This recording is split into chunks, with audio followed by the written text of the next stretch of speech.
Ya está en la línea Jorge Alatorre. Vámonos al rollo de... Menos bla bla bla y más realidad. El rollo de... Jorge Alatorre es politólogo, analista internacional, pero sobre todo es el que sabe. Jorge, ¿cómo estás? Buenos días. No, hombre, me honras mucho, querido Diego. Buenos días, qué gusto estar con ustedes. No, hombre, al contrario. Buenos días, Jorge. Oye, a ver, ¿cómo viste tú, digamos, más allá de todo de la parafernalia, cómo viste esta reunión de la CELAC y qué futuro tiene? Bueno, es que el problema justamente es la palabra que usaste. Está más en el nivel de parafernalia que de un proyecto debidamente establecido, y todos saben que el tamaño de un propósito es proporcional al tamaño de la preparación y consenso que se requiere. Vamos, si tú vas a invitar a los integrantes de la CELAC y les vas a hacer una propuesta de ese calibre, pues se supondría que llevas meses o incluso años justamente trabajando en ella, no solamente soltarla así como lo que pudiera parecer una ocurrencia, y menos sin el consenso de las partes. Entonces hubo ausencias importantes, pero también justamente esa frase que tenemos aquí, que nunca llegue el rumor de la discordia, pues pareció al revés, la incordia fue en lugar del acuerdo. Entonces todo parece ser como que no sabían a qué venían. Siempre es un buen pretexto venir a visitar a México, seguramente, pero pues si ya estaban aquí, pues hubiera sido quizás para un propósito más modesto, pero asequible, que fuera la base de un macro propósito, como es emular a la Unión Europea. Sí, pero digamos, como que de alguna manera se centró en la disputa política y especie de péndulo latinoamericano, donde mientras unos países están a la izquierda, los otros están a la derecha y luego se cambian. Entonces nunca acabamos de construir un consenso más allá de esta idea de el péndulo político.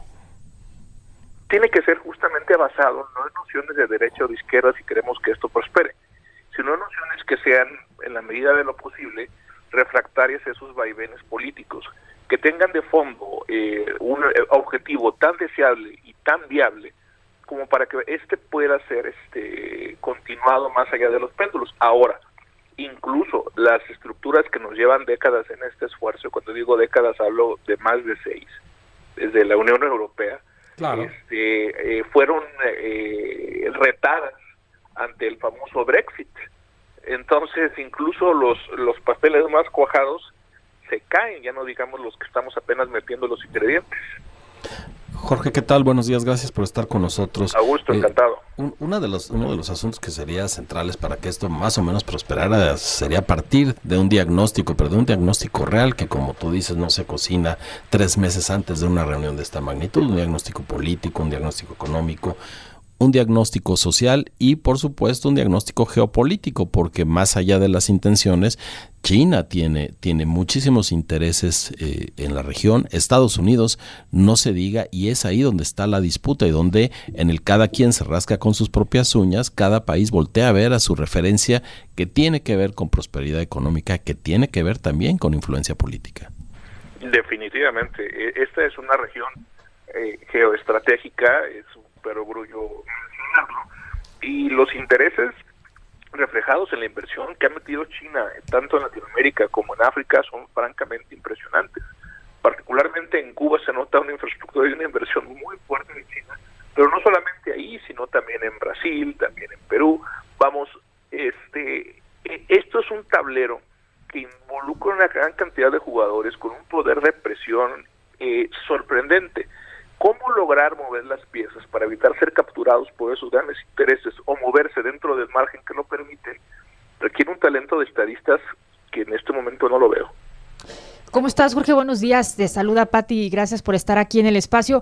Bueno, de acuerdo a lo que comentas al inicio, ¿no? Entonces, ¿de qué sirve justamente o de qué sirvió, qué queda de benéfico para México que este tipo de eventos, esta reunión tan importante que se hizo el fin de semana, se haya hecho de esa forma, de acuerdo a lo que estás comentando, que fue de esta propuesta, ¿no? Que puede ser algo, pues, demasiado ambicioso, por así decirlo, pero la forma en la que se hace tal vez no fue la adecuada. Y por otro lado, también, ¿cómo queda México México a nivel internacional, tomando en cuenta con los antecedentes de los días anteriores, la presencia aquí del presidente de Cuba, ¿no? Y todo el discurso también que dio el presidente previo al desfile militar y después pues con el cierre de la CELAC del fin de semana. Mira, tocas puntos muy importantes y eso tiene que ver contra el propósito que buscas, cuál es el costo en que estás incurriendo.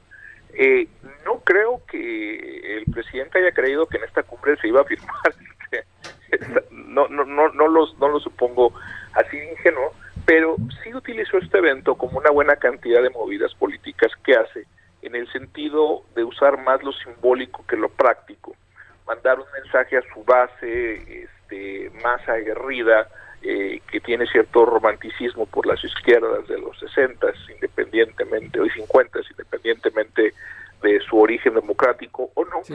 Y por otra parte logra alienar y enojar y hacer que ellos repliquen en sus redes y en su enojo a los adversarios cuando justamente le echa una porra a Cuba o Venezuela. Una porra a Cuba o Venezuela es un suspiro para sus seguidores y es un enojo para sus adversarios. Entonces está justamente usando este foro para poder buscar ese tipo de efecto. El problema es que todo tiene un costo, y aunque el costo no se manifieste inmediatamente, pues seguramente Estados Unidos tiene diferentes alternativas de poder duro y blando que puede ejercer en un momento determinado, y en un momento en el que estamos tan dependientes de las vacunas, híjole.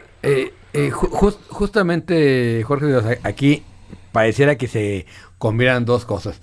Está, digamos, para el día 27 la invitación al presidente Biden, que declinó, pero vendrá seguramente algún alto representante del gobierno de Joe Biden.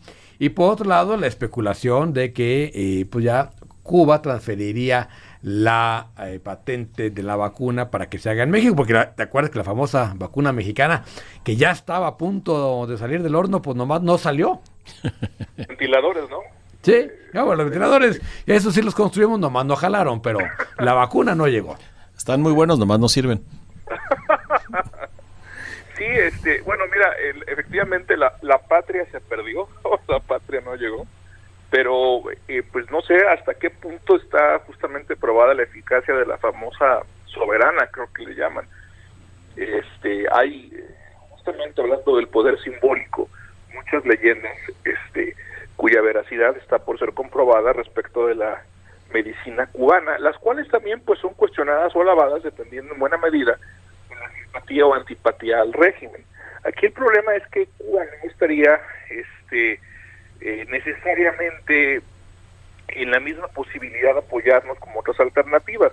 Con esto no quiero decir que se haga la voluntad de Estados Unidos.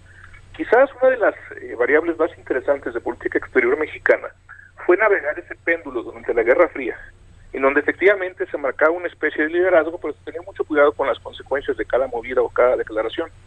Ahora las declaraciones son tan comunes y tan frecuentes que no solamente hace que caigan su potencia, sino que además está incurriendo en costos que pudieran ser en un momento, espero equivocarme por supuesto, prohibitivos. Uno de ellos es que, pues si tú invitas a un presidente, pues no te puedes pasar pintándole bigotitos y esperar que diga, sí, como no, con gusto voy a tu casa para que me faltes el respeto delante de todo el mundo, particularmente en un momento tan complejo como el que está afrontando Biden. Sí, porque digamos, la parte de la crisis de migración, creo que esa va a reventar en los dos países, no solo en México. Y ese era el tema que más tuviéramos y no estuvo en la agenda. O sea, ese fue, como dicen los norteamericanos, es el gorila de 800 libras en la sala. O sea, más allá de querer cumplir el sueño bolivariano, del cual una lectura de la biografía de Bolívar, a quien admiro y admiraba muchísimo de adolescente, él murió profundamente decepcionado hace varios siglos. Decía que si esa causa era tanto como arar en el mar, y quizás no se equivoca. No, pues no. Digo, y la historia le ha dado la razón.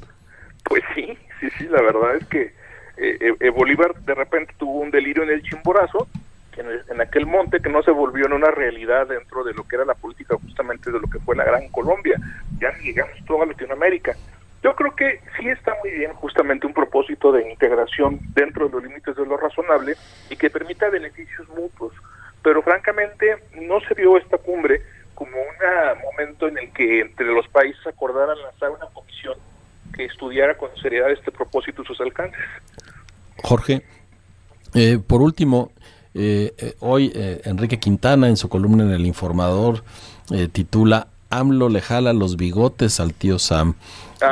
¿Tú crees que acuse estos jalones de bigotes a Estados Unidos, tanto con el discurso del presidente cubano hace unos días, como justamente abrir la puerta de la CELAC para la crítica al intervencionismo, que siempre será bienvenida esa crítica al intervencionismo? El asunto es políticamente, diplomáticamente correcto, justo por el papel que tiene que jugar México y en las condiciones en que estamos? No, bueno, justamente la diplomacia requiere un tiento y un cálculo que se han visto francamente ambos ausentes, no solamente en esta movida. Y bueno, como decía, Estados Unidos tiene diferentes palancas que en llegado el momento puede utilizar y tiene la tendencia a irlas usando secuencialmente. Ya han habido algunas llamadas de atención por parte de Kamala Harris que pudieran ser suficientes, pero pues si la gente persiste, pues pueden llegar más lejos, ¿no? Claro. No digo claro ni remotamente una intervención, por Dios, no, pero hay formas más sutiles, más complejas, más sutiles de hacer un impacto francamente muy importante, incluso que ni siquiera se sepa dentro de la opinión pública, pero que se sienta en Palacio. Perfecto. Jorge, pues muchas gracias por estos minutos para decir las cosas. Te mandamos un abrazo. Encantado de escucharlos a los tres. Jorge Alatorre, politólogo, expresidente del Consejo Estatal Electoral del Comité de Participación Social del Sistema Anticorrupción y un gran analista político.